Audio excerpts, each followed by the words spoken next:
Hi guys, it's Jeff at Slavens Racing. This video is about how to install a Lectron Billetron carburetor. The Billetron is their latest carburetor. It's called a Billetron because it's made out of billet aluminum. The previous carburetors were cast bodies, and you know that mold had been around for a long time, and it was time for an update. So during the update, they corrected a lot of little issues and improved it, and you know, it's just very nice. I've got a separate video on that, but anyhow, this is just about how to install it on a KTM.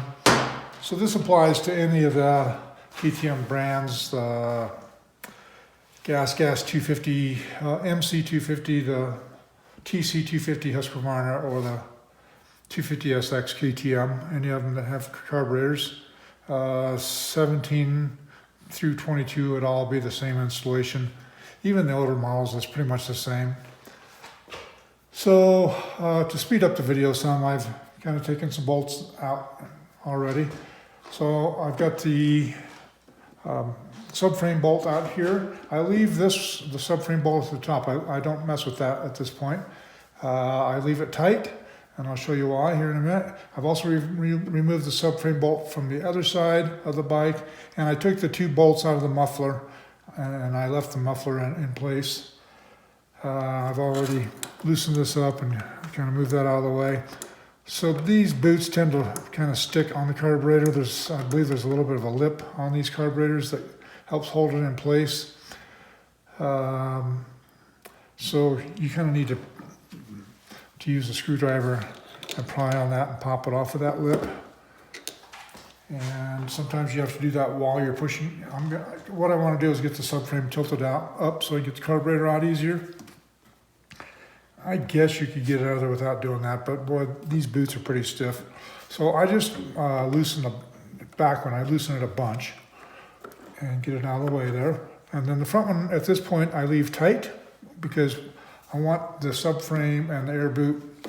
When I lift the subframe, I want the air boot to come off the carburetor, not the carburetor to come out of the front boot, of the intake boot. So, from that, I'm just going to push up on the subframe. Check that.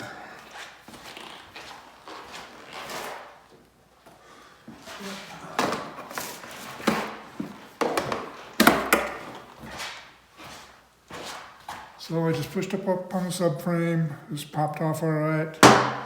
So now it's going to be much easier to get the carburetor out, and I can even push it up a little more, maybe. Not sure what's restricting here at the moment. Anyhow, all right, so now at that point, I'm going to loosen this up, and I'm going to loosen up a bunch, not just enough to get, you know, not just like that. I'm going to loosen up to where there's not so many threads showing on the end of the bolt. And I do it that way because there's a lip in this boot that fits into a groove on the carburetor, and when you pull the carburetor out, that all expands and it kind of makes it harder to get off if you don't have the boot or the clamp really loose. So from there, you know, you can just pop it out.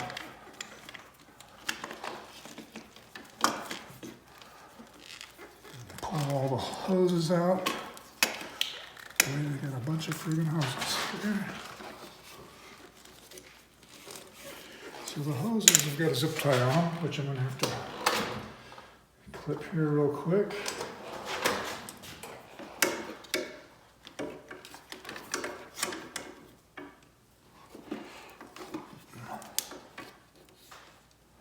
Sorry guys, there we go. All right, now the hoses come out.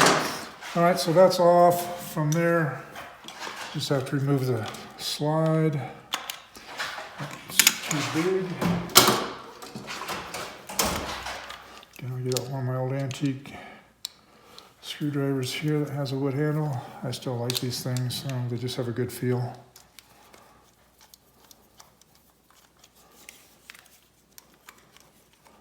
Pull those out of there. Set those to the side. I don't want to lose those.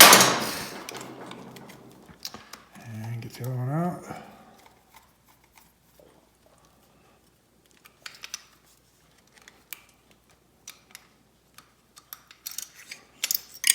All right.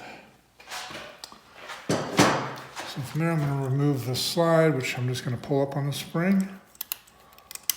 I'll pull it all the way up until I get it squished, like that. I'm going to hold it over to the side a little bit, and then I'm going to pop it out of the groove in there.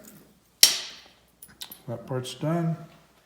Now we just have to remove this cap because we're going to reuse the cable. That should be a 10mm. And I should have loosened this actually while it was still on the carburetor, because now it's going to be hard to do. Yeah, so just leave this cap bolted to the carburetor and just loosen the cable, just half a turn before you take the cap off. I've got really strong hands, but that was hard for me to do. Okay, so now we're down to the stock cable, and like I said, we're going to reuse this cable. Previously on Lectrons, you had to buy a new throttle housing and a new cable, but now you don't. And here's the new Lectron carb top.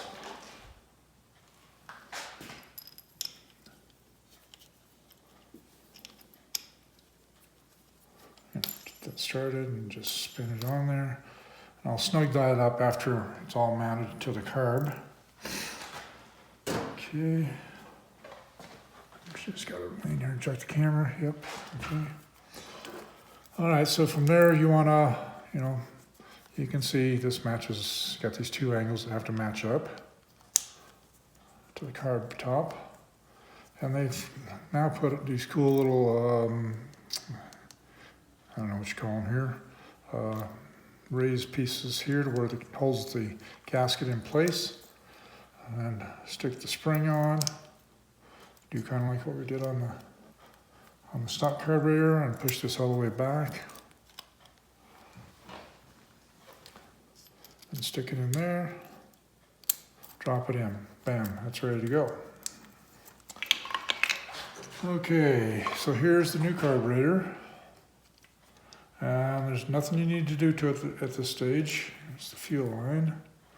Kind of got a kink in it. I'll work that out a little bit. I'm going to stick this in here. Let's see. It'll only go in one way. If you try to put it in the other way, it won't go in. So it only goes in one way. And look through the bore here, and you might have to line up the metering rod a little bit.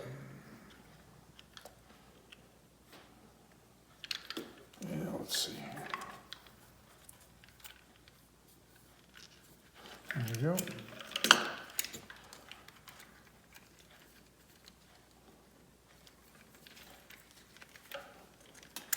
Kind of rushing here a little bit because the Supercross is about to come on. And when it does, I'm going to pause this camera. Got to get the priorities straight. I'm a Supercross addict.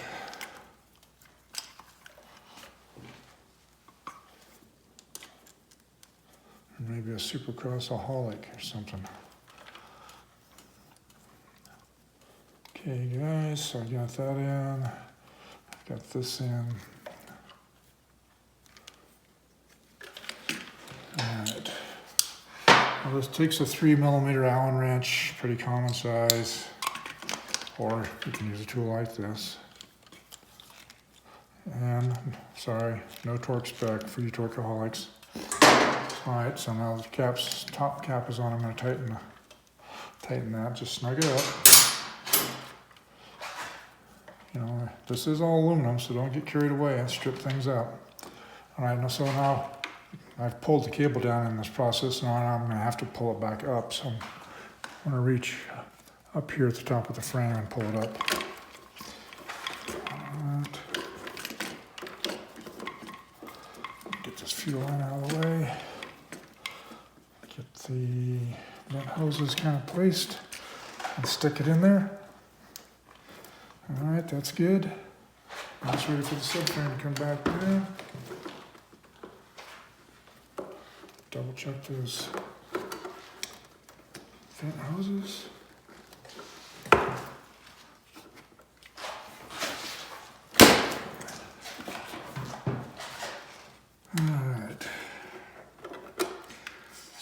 it's ready to put this clamp back on.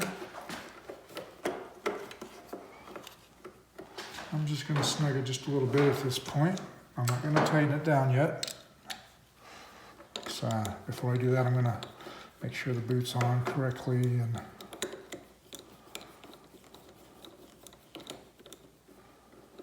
okay, so it's still loose. I can still move it. It's kind of easy to catch the vent hoses on the other side of the clamp. I've done that before. I've caught them underneath the vent hose. Just gonna walk over here and double check. It's all good.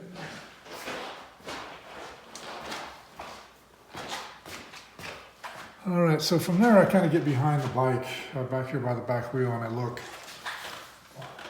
and make sure that the carburetor is level. It is now.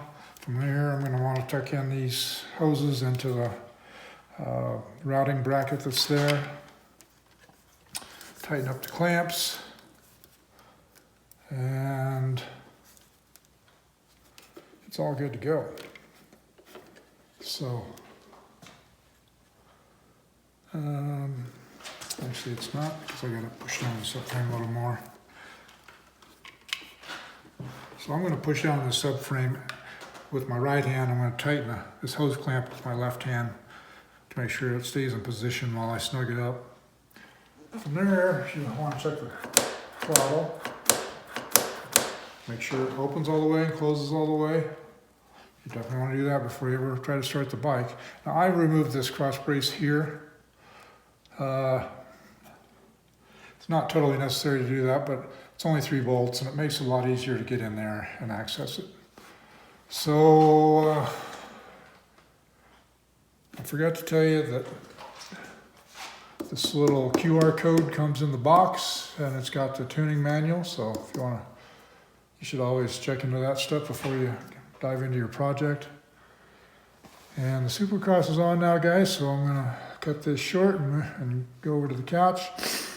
But please like us on Facebook and Instagram and subscribe to us on YouTube and give us a shout out once in a while. If you have any questions about parts or issues you're having with your bike, definitely give us a call.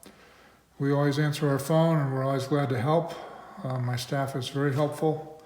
And if you get somebody who you feel like is not helping enough, I mean, they can always, I'm not in the office very much anymore. I'm out trying to do a semi-retirement thing, so it's kind of hard to reach me, although they can pass emails on to me if you want to do it that way.